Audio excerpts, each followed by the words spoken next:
improve. They can't just be consistent against Samsung Galaxy. H2K has to exceed their performance. Now, they did pick blue side. Let's find out whether or not they're going to get that Syndra or if Samsung will ban it away and if Victor will be taken off the table. Yeah, H2K can actually also go for Poppy if they want to and just remove all these scaling picks from QV that he's using to sit in that side lane and be really, really annoying. Nidalee banned on blue side, on red side, sorry, not a surprise. We expect the Syndra to come in as well from Samsung last. And we've got one game of our MF before. We're joining it. Everybody's banning it nowadays. And she will find herself on the bench for this game. Yeah, I wonder if H2K even would play it, if they've had enough time to practice it in case Core JJ locked in Zyra in his first rotation. He obviously wouldn't have done it knowing FF was open, so she's removed. So they have things like the Poppy available, and they do remove the Victor. I like that, actually. Take it away from Crown, his best champion. That means that the Rise is available, though. Is that first pick worthy for Ryu? He's been one of the great Rises of the tournament. You know, had some very strong performances on it as well. And it is dangerous to leave it up for Crown. Undefeated 2-0. We've seen Olaf first picks shine through fairly frequently. Jankos had a great performance in the previous game. Where does H2K want to go with that? Yeah, we know Ambition wants to play Olaf as well. It's one of his most played champions here at the tournament. He's really liked both Olaf. If you could get Nidalee, we've all seen a lot of Rek'Sai from him, but Olaf is definitely above it. Ryze, though, is considered such a power pick, honestly. Not exactly same exact tier as Syndra, but just under her and above the rest of the mid laners. There's the Olaf for Ambition, and that's something H2K will expect and most likely go Lee Sin against it. I think Lee Sin is actually a fine pick against Olaf. You're very mobile, he's never really going to catch you. And it's a key pick for Jankos if he wants to be a big playmaker. And when you have something like Ryze, you can set up a lot of plays very easily. Definitely true. That's exactly where I was going to go with the next point, because you can set up a gank in the mid lane very easily. And Jankos has a much higher percentage of his time spent around the teammates, you know, going for those ganks, especially in mid lane. Ambition and Crown actually do not collaborate a lot in the first 15 minutes. Only other option is Elise if you want to go Jace top lane for Oda Amna, so you get the magic damage jungler with the physical damage top laner. It's something we have seen a lot from H2K before. We know Oda Amna likes to be on the Jace, but Lee Sin is the standard choice against Olaf. There we go. Lee Sin and Karma will be the option. So once again, that Karma into Zyra, something we've seen a lot this Worlds. My eye's going to be on Ryu. Whether or not he's going to step up his performance from game one. Got a champion that arguably has a bigger impact with the use of that ultimate. Samsung Galaxy's turn to pick. Jhin is available. It was banned in game one, and Rula has been a phenomenal Jhin. Does he want to run that with the Zyra, knowing you've got that range combo? Or does he want to lock in that safer Ezreal? I think you go Jhin. Oh, there we go. He agrees. You're a genius. Thank you. I just predicted that one just when he locked it in. But no, I think Jhin is such a power pick for a lot of these Korean AD carries that are so good with skill shots. And we've seen it time and time again how Jhin can do extremely well in the laning phase. And then in the mid game with Ghostblade, he can create so many picks and has so much damage. My question now is, will Forgiven go back to the Ashe? Because he has played it a decent amount before. But, I mean, is that something he really wants to bring out versus the Jhin? You can Ashe Arrow the Jhin as soon as he opens up for his ultimate. It also gives you pick potential, right? You know, on something like Cassiopeia or Zyra, Zyra's been the prime target for those Ashe Arrows. They do play a lot of Lucian. If they really want to win the laning phase, it's kind of Forgiven's special pick still. It's going with something like Lucian with a range support and try and play around that bottom side and see if you can snowball him. I like Ashe though, personally. I think actually she's a super good choice as you highlight. Seems like Forgiven wants to go back to Sivir once again. And again, it's a little bit of a tricky laning phase for the H2K bottom lane. Definitely not one where you dominate 2v2. No, it's not, but there's so much mobility on that side. Ryze, Lee Sin, Karma, Sivir. It'll allow them to run circles around Samsung Galaxy. They're going to need all that mobility to dodge every single shock blast that QV will be firing out. And you've got a terrifying pick, amount of pick on the side of Samsung. Somebody gets rooted down and poked down. And Ambition's Olaf will run them down. Yeah, honestly, there's a lot of damage on both of these compositions. And we are probably in for another game with a lot of early fireworks. I think H2K kind of ran out of options when it came to top lane pick. I couldn't really go Jace due to the amount of physical damage already with Lee Sin and Sivir. So went for Rumble, where Jace is a very standard pick against it, because you can just rush Hexdrinker on Jace and you can actually start beating this Rumble in the side lane. So we have kind of the same situation as last game where QV, once he gets a bit of time, will start taking over that top side, and Odame has to TP into team fights to have an impact in the game. And I do really like the Rumble versus something like the Jhin and the Zyra. That's such a low mobility backline. It makes it very easy to land that ultimate on. Also, Ryu can get in there. 2-second snare from Ryze is no joke if you have to sit on the entire thing. Yeah, H2K's composition can very easily play around bottom side. You have Ryze who can use his ulti to get over certain walls and actually get behind the enemy bot lane tower, and then TPing in with that Rumble you just highlighted, Kobe, and you have a lot of AoE and a lot of ways to fight on the bottom side of the map. Problem is this Jace can get out of hand top lane, so they have to be able to pull some of these plays off. We'll find out how well QV can handle the Jace. Odawamne showed off during the quarterfinals. Yesterday, last game of the day, wasn't going to help out the Rocks Tigers. You guys at home, jump onto Twitter, let us know which plays you remember most using that hashtag World's Big Plays. We're loading up for game 2 as H2K are down 0-1 against Samsung Galaxy. Yeah, definitely excited to see how that top lane does turn out, because we've seen Jace's just take over the game. And this is QV once again showing how flexible of a top laner he is. He hasn't played a game of Jace this season, and yet taking it right into Odoamne's Rumble. Also taking it right into the same bush. Yeah, but they're taking more people with them. You got top laner here. Like, all right, we're going to just run right straight through this brush. I'm actually happy to see Vander not go further forward because he's had a few whoopsies in the early game throughout Worlds. A couple of those face checks and biting off way more than he was able to chew. A lot of them revealed, though, and you can see here, Jankos and Odoamne up here are going to leave the ward on red buff. So H2K will start out with a little bit of extra information here on Ambition. Yeah, they obviously know that most junglers like to start on top side of the map. Olaf as well wants to go down, get red buff, and then get blue after when he's out of mana. Well, that's the thing. A lot of Olafs will start on the blue buff for a faster clear to be able to spam those out. The Krug Smite, though, is very good for Olaf as well because he gets so much attack speed. But also with Ambition getting later blue buff now, he can actually have more impact on the map after he's clear, where he's still going to be fine on HP, can contest Rift Scuttler, maybe look for level 3, level 4 gank, something we have definitely seen before from these Olaf with the Ghost early game. The important thing to me is that the ward on this red is going to see the exact path of Ambition, and Lee Sin is perfect for killing Olaf when he gets low health in the jungle. It's something I've been prepping the entire tournament since we've seen Olaf. He likes to get low in the jungle, so he gets more attack speed, and Peanut on Rocks was the only guy to go in and try and kill Olaf in his own jungle while he was low. Ambition is actually chugging a potion fairly early there, though, not going with the kind of greedy route for Olaf where he doesn't chug any and gets low. I feel like we've seen this before from Zyra going wind speaker. The classic, whoops, wrong page. How many times does a pro have to do that before you rethink your way? Yeah, I'm like, is it really great? Well, what's happening there? You know, you chug a potion, and then you get one armor. Yeah, definitely wants Thunderlords on it, so a bit of a misclick for poor JJ, but should still be okay in the lane. And we get to see another ward being placed by H2K on the blue buff now. Jankos is not in a position to contest it, however. He did Grump Wolves into Raptors. Could actually rush over, but obviously with Ambition skipping his Raptor camp, he's already at the blue buff and will be able to secure it, get that mana back, and still healthy enough to impact the map. Definitely healthy indeed. Got that mana regenning. Vander down in the bottom lane, trading with 4JJ. Good boomerang for Forgiven, but he's out of consumables. Plus, another big thing is that Ambition saw that ward place, so he knows that they've been tracking him. He knows, they know. I mean, it adds so much if you know the information that everyone else is working off of. That's why I love to see the players that will play those mind games where when you know you're exiting to Fog of War, very obviously go for one direction, and then pull something sneaky here like Jankos is doing when you have the Raptor Smite, which lets you know that you have not been spotted by a ward. Never mind, he got the ward down. Away from Jankos, gonna spot Ambition here. Another option was just to take Rift Scuttler, because he was actually waiting for Rio to return to lane. Rio had to go back to get the early tier. He wants to give the blue buff to Rio, and had to wait for him to come back. So he could actually done Rift Scuttler, decided to go for Raptor, see if maybe Ambition wasn't there. Yeah, I mean, the problem is that you have to catch him low. Otherwise, Olaf will absolutely destroy Lee Sin there in the 1v1. I mean, Ambition is already out to that level lead, you know, up that one camp.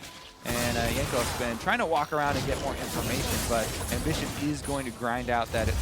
Yeah, it was definitely just a play to steal away a camp and not really kill the Olaf. Not this time around. Every time we look at that bottom lane, Ruler and Cordia J are trading blow for blow with Forgiven and Vander as Ambition spots out the ward. Odo realizes he's now in trouble. Trinket was just recently used, so going to be in the dock for a little while. But it's always fun because Jankos saw Ambition at the Raptor camp. Odo Amna has like a rough timer in his head of when could Ambition be top lane, so he goes down, places the ward just at the right time, finds Ambition as well, so they now see him on top side, and they don't die to a potential gank or are forced to flash away. So it's all about tracking the jungler and having these rough timers in your head. That's why some junglers do crazy moves where they do the unpredictable, because then the timer is kind of off, and you can gank maybe 5 seconds before the guy would have otherwise warded. Oh, big damage from Cuvee. Jumps to the skies and puts the hammer down. Samsung Galaxy have already farmed a few hundred gold lead. They're up in CS in every single one of the lanes. It's a small amount now, but that trickle will eventually become a downpour unless H2K start to get some items under their belts. And the biggest problem area there that I see, with that issue is the bottom lane. Again, H2K decided to go with this Sivir pick for Forgiven, which is gonna, lose the early stages of the lane like this. You have to really worry about how low your tower gets. The snowball that you can pull off of a first store gold, especially with an AD carry like Jhin that builds flat armor penetration super early on, can get off to a pretty good snowball. Cuvee just gonna walk away. A lot of damage from Odo. Gonna force out that acceleration gaze. But it's where we have to talk about Forgiven and his champion pool, because he hasn't shown Jhin professionally at all. We looked at his solo queue account. He has been playing it a lot actually this week. It's his most played champion for the last 7 days. But if he's not confident enough on it, if the team hasn't practiced with it because he hasn't played it for such a long time, you don't just randomly pull it out now. And that can be a big issue for H2K, because Caitlyn will be bad in every single game. And that was kind of his key pick to dominate the laning phase.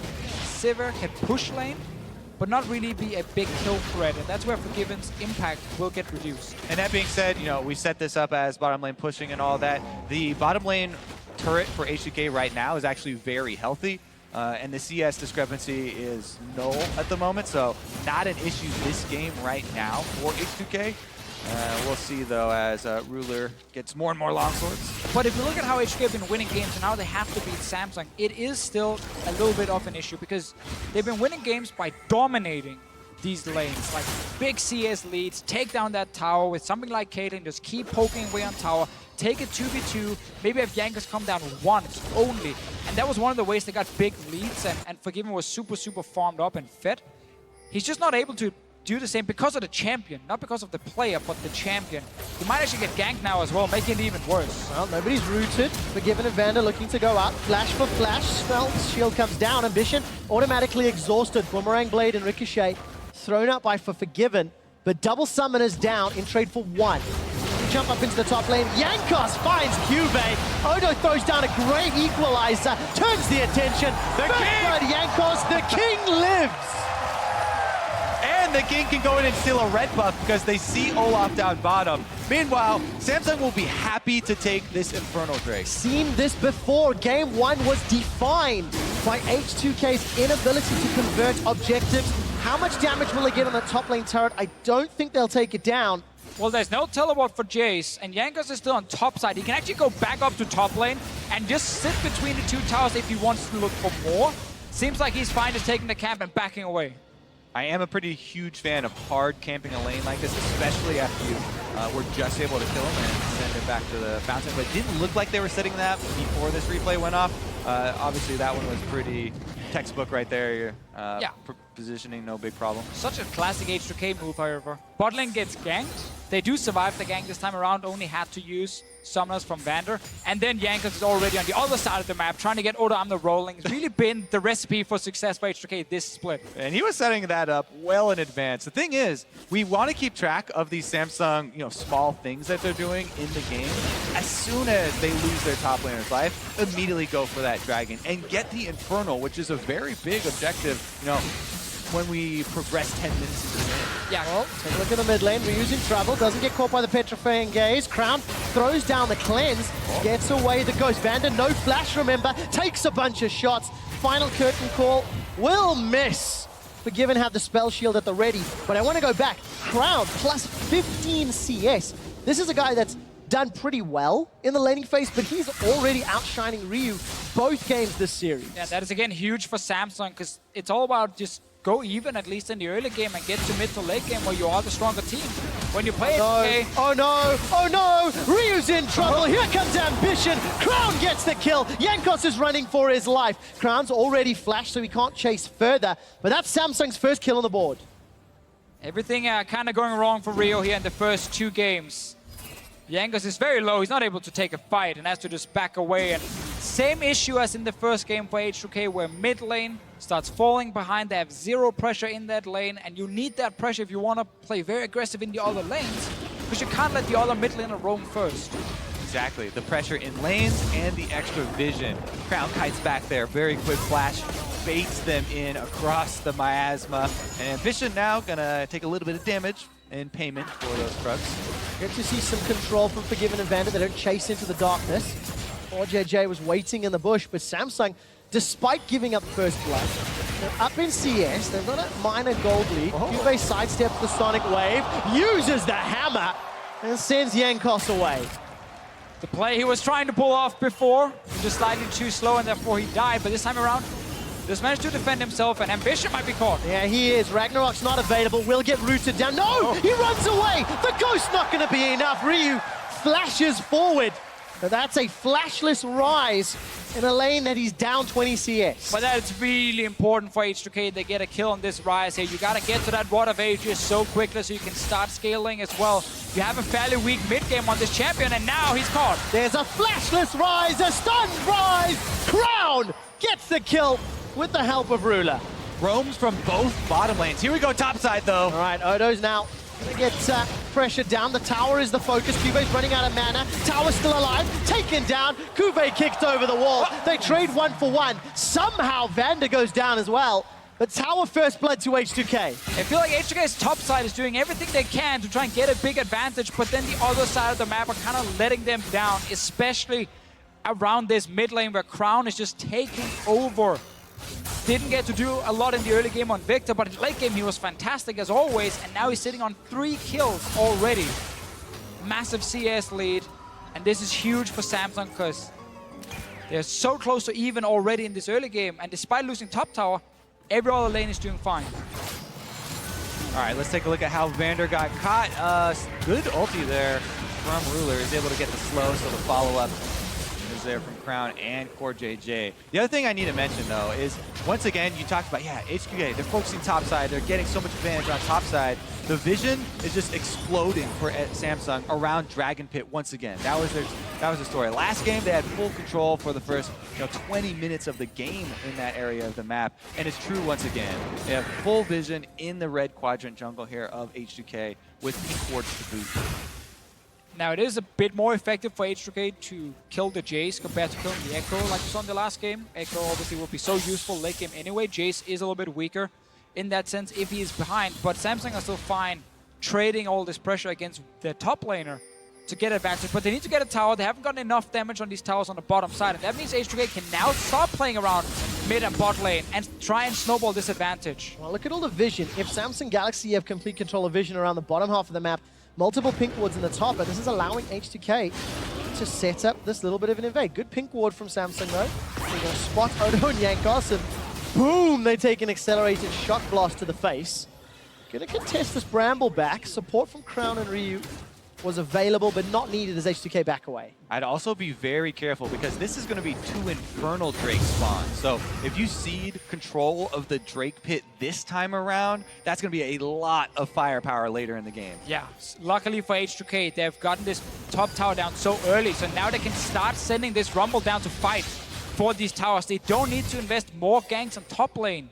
Contest this Infernal Drake. Your Rumble is very, very strong.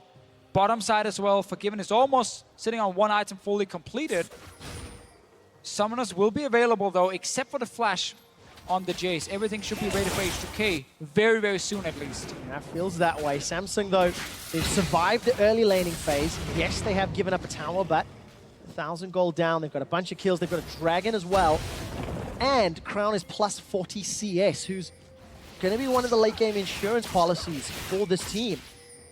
Need take a glance down in the bottom lane. Forgiven is under a little bit of pressure. Ruler opens up with a curtain call. First shot goes wide. Core JJ's found. Jankos gets the kill. They turn their focus to ambition. Odo's already teleported in. Equalizer not even needed. Summoner heal used. Finally, at the end, they throw it down. Maybe overkill. This should help with Dragon. But exactly as we just talked about, H2K can put the focus on the bottom lane. Samsung, I'm not sure if they thought Jankos just weren't nearby because they started chasing almost blind towards H2K and got caught out.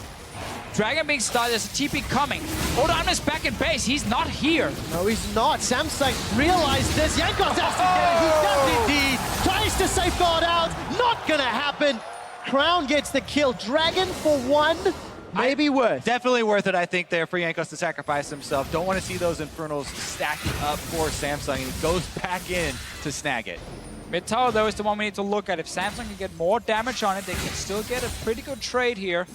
Rio is back to defend, though, and only a few minions will hit this tower, and everything is okay if you're H2K. And this, again, the focus on bottom side, because you got that top tower down so quickly. You don't need to camp the lane anymore, and clearly Samsung just don't expect it. They're actually chasing into a pink ward. That's zero vision. And also knew it on that TP, so that's a poor play from Samsung, and they got punished for it.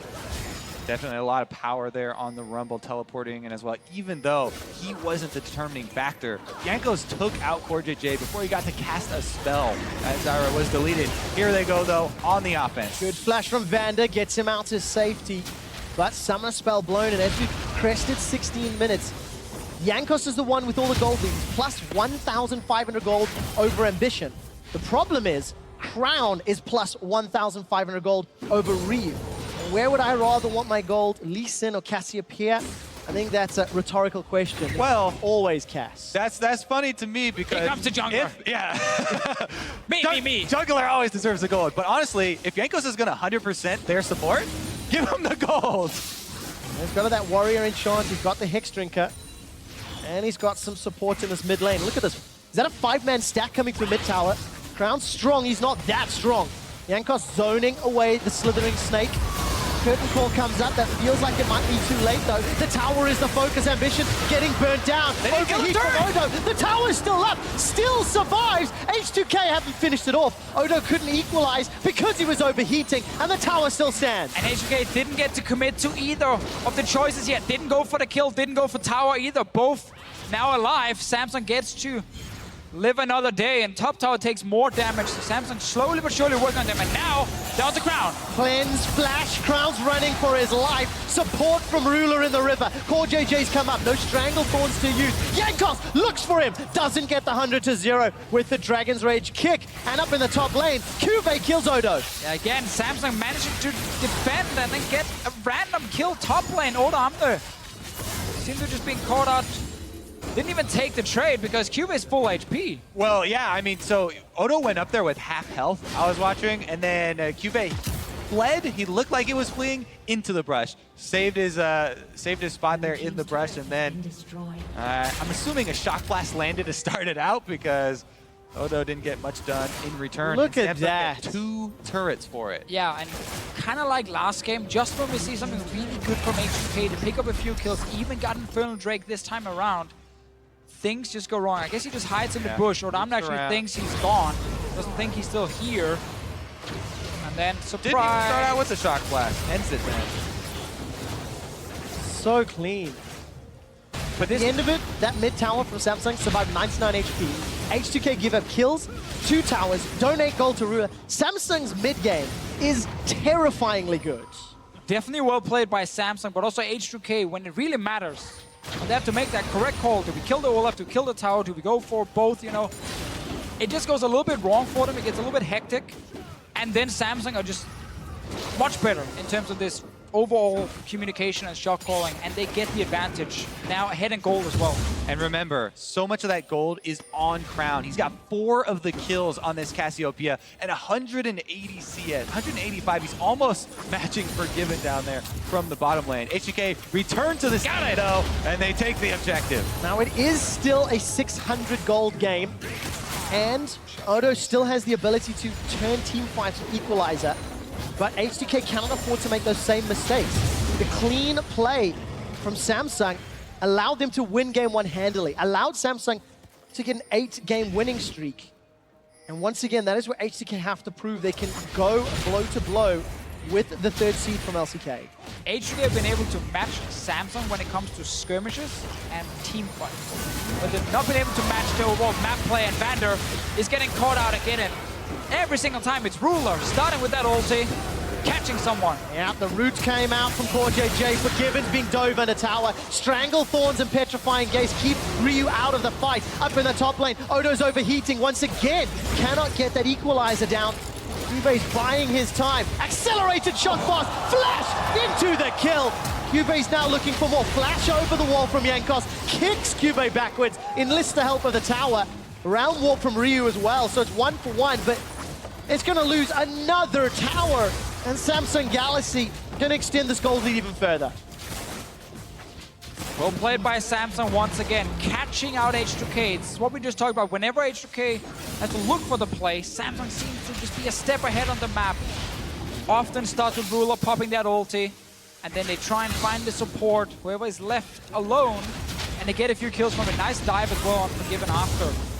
And really Samsung just speeding up the game. Definitely huge props to Ruler in his rookie year, making it to semifinals of Worlds. And he was already drawing bans on the Jhin. First game, not available to him. Second game, he's showing you why. Here we go, though, with Cube going for that turret dive. We can talk about the champs, like how Jace can win this 1v1. Now he's far enough ahead, he can just dive on the tower as well. And what Amna knows, I mean, if he stays around, he's gonna die. Excited for him. Stayed for just half a second too long. The 2 players that we were looking to H2K to really step up and carry the game was Odo and Ryu. We kind of anticipated in order for them to win the series, those are the 2 guys that needed to carry. Ryu's had a tough time outclassing him. And Odo not having the greatest Rumble game. What a quick glimpse there of Jankos. Jumped onto Ambition, but no real damage follow-up. And the rest of H2K peel away. They will get this Ocean Drake that's actually not terrible against some of the poke that Samsung Galaxy can put down. And they'll get that cleaning as well. I have to go back to look at where can Odoamna join a fight. Baron is actually being started by Samsung. Only 2 members. Now a 3rd one joins. Everyone else from H2K are just around mid lane. They don't even realize this is happening. They're too late to the party. Samsung Galaxy are going to secure it. Baron taken, 21.5 minutes. That mid game from Samsung, able to... Oh, Ryu gets snared up again. Another hit from Ruler, but trading over the Ocean Drake there with no vision on the Baron. You can see Samsung didn't hesitate at all. Ambition pops his Ragnarok ultimate on Olaf to further burn down that Baron even quicker. And now with a 22 minute Baron there for themselves. That is ridiculously huge considering how close the game was. And we just have to give so much credit to Ambition as a player for joining this team at the start of the year, start of Season 6, and instantly improved the shot calling on the team. They became a really good late game team suddenly when he joined. He obviously stepped up big time as a jungler as well after having a pretty poor summer split in Season 5 on CJ. But when he actually joins his team, they get so much better later on, and they're able to make these calls again and again. Cordier obviously helps as well with the added communication he brings. That's what I wanted to add on there, because it seems Cordier Jason's the Gauntlet has helped the team reach another new level. Every individual player stepping up, and Samsung Galaxy looking likely to close out their 2nd game in the semifinals. Looking likely to make it back to the final. I mean, the organization of Samsung owns a World Championship title. It was completely different players. They had to rebuild and restructure. But over the last 2 years, they've progressively improved to this current form. That's what makes it such an amazing story. These are not all-star Korean players. This is a group that Samsung pulled together. They finished 4th in summer in the most recent LCK split. And if we're handing out medals, we gotta hand one out to Crown as well, because he has been carrying a huge amount of their game. He absolutely has, even more so when he's gifted those sorts of kills. Equalizer's decent from Odo, and all it's gonna do is slow down Samsung Galaxy. Flashes over the wall, that's a kill onto Crown. That's the shutdown goal, which could be so pivotal, but it's at the cost of a tower. Cuvée takes another up top. There's still 1.5 minutes of Baron buff, and Cuvé's not done. Last game he did it with Echo. This game he's doing it with Jace. He plays the map better than anybody else on the in the rift. Yeah, he's so annoying in that side lane. H2K can't really deal with him because he can never kill him 1v1 due to the picks, but also due to his very smart play, and he's really hard for him to catch. He doesn't really get caught out that often, other than we've seen a few ganks early on, but that's just well played by Jankos, camping that lane. And Samsung are fine seeing that top laner die because they always get a dragon or get a kill on the other side of the map. So they keep trading his life for something else. As much work as Jankos has done and as hard as he has tried, just seems to be falling through the fingers here for H2K as Samsung once again, a very, very solid hold on this map. Look at the very few wards here for H2K as they're trying to get back out onto the map to get some room to play with. Yeah, and it's so hard for H2K draft-wise because they really want to get a winning 2v2 bot lane, but they just can't with the Caitlyn being banned away. And then they also get ganked by Ambition a few times, making it even harder because Jankos is spending time topside, while then Forgiven and Vander are left alone on the bottom side for most of the early game. And then Ryu losing mid lane. It just means the bottom side is controlled by Samsung. 2 games in a row now, basically. And it kind of stops H2K from playing the way they like to play, where every single lane is dominating and winning. Look at that stat. 6,000 average gold power play. He's going to be the target of a curtain call. It's a little bit of a heal there as he's forced to run away. Ambition looking to jump in, so no real kill threat just yet. Jankos and Odo, they're going to go toe-to-toe. Cube gets the more Mortius, trades a kill. Then a 2-on-1. Even the best players will die. That's what Jankos proves. I mean, Cube was solo killing Impact, now he's solo killing Odoamne. Now Ambition is actually under attack, but he's Olaf, should be able to walk away. Cube hates Western top lanes. He's just killing all of them alone here and being such a big threat in the game.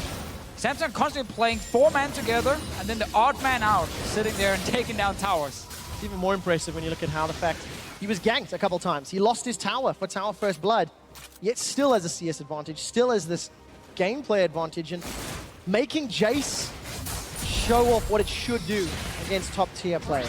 Yeah, just to add a little bit more credibility to that, in the interview they had with Smeb, he was talking about how Odoamne and Impact were the 2 best top laners as far as laning phase that he did play against. And here is QV coming in and destroying them. I think it's important for the story, though, to highlight that QV wasn't always like a fantastic top lane. It had honestly a very rough road to this World Championship. You know, he joined the organization 2 years ago after the big Samsung White team split up, Samsung Blue as well. And he's been with them ever since, but he was not considered a good top laner last year at all. Gotten better and better, but not played at this level until now. Oh, he hasn't. Crown's going to be able to get away for now. Flash forward. Jankos gets the kick. Crown gets a gigantic shield. Stranglethorn will hold Ryu in place. Flash over the wall from Cuvée. Looking for more, but he's eaten up 4 members of H2K. Almost gets the kill. Curtain Call might be able to clean up. Very good route from Core JJ. Equalizer doesn't do enough to help out. It's a 2 for 2, and Ambition's looking for more. Ragnarok was used to get into the fight, but he can't get any more kills. Good start there from H2K, though, getting that pick and getting some kills and gold back in their pockets to try and get back into this game. Samsung don't give up on the play, though. After Crown gets kicked in, they still follow up, and Ruler on this Jhin can follow up from such a long distance. You didn't have to be there. But H2K trying to do what they can do to get back in this game. Just keep looking for fights, see if you can outplay them. Great ulti from Crown, stopping 3 members, but Yanko's still gonna get him. They take down the first guy. It looks okay, but there's a lot of damage now on the rest of H2K. And the only thing they got so far was 1 kill. And QV goes super deep. Looks like he's going to be the next sacrifice, but then Jhin ultimate lands, and the snare from Core JJ keeps them in range of the Jhin ultimate, allowing Ambition to chase. Great play by Samsung Galaxy. I think they got that Ocean Drake while we were in the replay as well. I'm just going to put one last little cap on this Cuvée discussion. Here at Worlds, got the most solo kills, so 1v1 out of any player. He's up to 14. He was leading Worlds in terms of solo kills as the semifinal started. He's picked up a handful more this series. And this was against Odo, who was a man who was doing similar things, but arguably against weaker competition. Yeah, I mean, if you love underdog stories, you gotta love Samsung here. I mean, the way that they clawed their way into Worlds with Ambition playing since 2012 and never getting here. Now in his first time here, they make it all the way to semifinals and have this strong of a showing. And all the other members have kind of similar stories, multiple role swaps and coming from different leagues. It's really great what they've been able to accomplish here on the international stage. The team didn't make playoffs more than once the last 2 years. And the one time they did make playoffs, funny enough, was in the summer split. Got them into the gauntlet as well.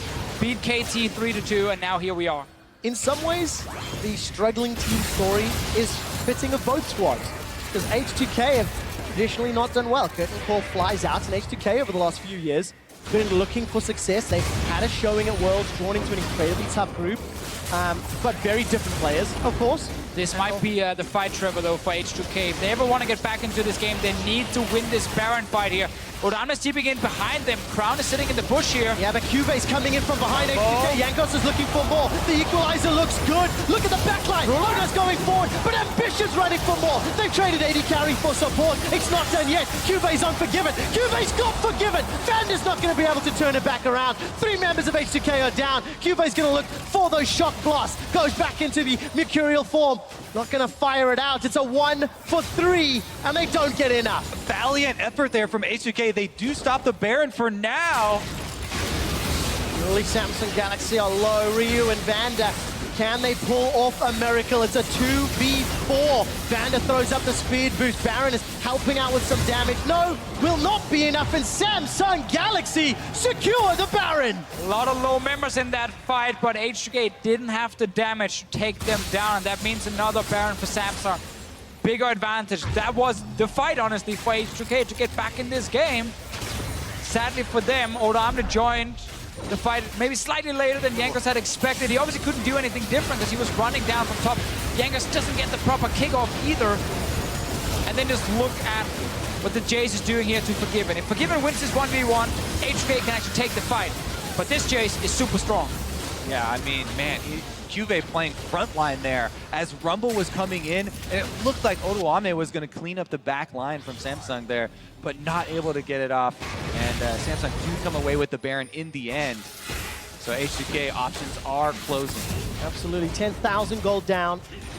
Now they've got a couple dragons under their belt. Team fights are so one-sided with that item lead and the damage lead with another Baron buff as well. Now, H2K, they need to play full defensive mode, try and farm up and defend these inhibitor turrets. They do have, some wave clear here, but it's going to be very, very difficult for them to pull this off. Especially when you consider how good Samsung Galaxy play on multiple lanes. Oh, and look at the damage from Jace on the turret. Go in, pop your W, get a few hits super, super quickly down on the tower with your Baron buff, with your extra AD. From these items here, and there's really nothing Odamne can do to defend, and now the base is open. We are looking for one insane fight. Well, gonna need more than that if H2K want to win, but they'll need one to stop this push. Forgiven gets out of range of the curtain core. Eyes are thrown down. They've got themselves a kill to core JJ. They found Ruler, but where's Crown and Cube? Those are the two we gotta follow. Ryu's looking for Crown. They've managed to get one trade back. H2K have lost Odo. They've now lost Forgiven. It's all on Ryu. Ryu's going low. Defensive flash from Vander, and Cube untouched in the H2K base. They've got an inhibitor top. They've got an inhibitor middle. And the base is in shambles. What an awesome ulti from Ryu, though. Completely surprised Samsung. He appeared behind Samsung here with multiple members from H2K and actually picked up a lot of kills. Problem is, this Jace and this Olaf are just sitting in the H2K's backline and returning the favor. It really was an impressive ult. H2K not going down without a fight here as they step in behind the backline, take them out so quickly. But then, Crown tries to fight his way out 1 versus 3 there and takes the kill as he's able to escape. Jankos, I think, finishes him off by himself up on the top side off map here. But then, as you said, Cube was untouched, and he is a monster inside the base. Cube 5-5-3, 292 CS. Looking to push home the second win in this best of 5. And, we told the Samsung story quite a lot, but I think it's also fair to talk about H2K. This year has been fraught with challenges. And this World Championship is the best form that this team has, I think, ever had. The players have shown up, they've had great play, they've looked good, and now the pressure is on for them to show that they can actually go toe-to-toe with Samsung Galaxy. Yeah, and I think the best thing for H2K has been the meta. Like the change that happened after 6-15, removal of lane swaps, obviously. They're trying again in the bottom lane. There's a lot of support for Samsung Galaxy. Jankos is looking for core JJ, but he will not find him. He's grounded thanks to the poison. Crown's going to be able to pop the GA. Now Samsung are flanking Forgiven and the rest of H2K. Ambition throws down the Ragnarok. Doesn't have Ghost, but doesn't even need it. Ryu just gets dunked. The hammer comes down. Forgiven throws up the spell shield. Samsung Galaxy shields flying wide. Stranglethorn's not even needed. 3 kills for Samsung. They're inside the base. H2K, they are getting destroyed. Flash away from Forgiven, and CoreJJ is the only kill that H2K can secure. Samsung Galaxy are 1 win away from Staples and a shot at the World Championship title. I feel like Game 2 reminds me a lot of Game 1, honestly, where Samsung are able to either trade whenever H2K is doing something or even beat H2K at certain parts of the early game, especially around the bottom side of the map and the mid lane, where Crown is just outplaying Rio at the moment, and it gives Samsung enough gold early on to at least stay even. And then you get to that mid to late game where they are just so good and where they're much stronger than H2K as a team. And the main hope for H2K so far has been Jankos. Jankos has definitely showed up here versus Samsung. He has been as much as you can ask from a jungler so far. Sadly for him, Ambition is also here to play, able to kind of mirror what Jankos is doing all the time. And again, it really hurts H2K that the bot lane, due to the picks and due to the jungle pressure, can't get that big advantage, and Rio not able to get the advantage in mid lane. And that just means you don't win the early game all of a sudden, and you have to play the Samsung game. Let's stop taking a look at sort of the gameplay decisions where I think it's pretty clear that Samsung has the edge. Let's look at those 2-game drafts. Is there anything that H2K could tweak or change, knowing their red side, knowing they can get 2 theoretical power picks? Because if they're not able to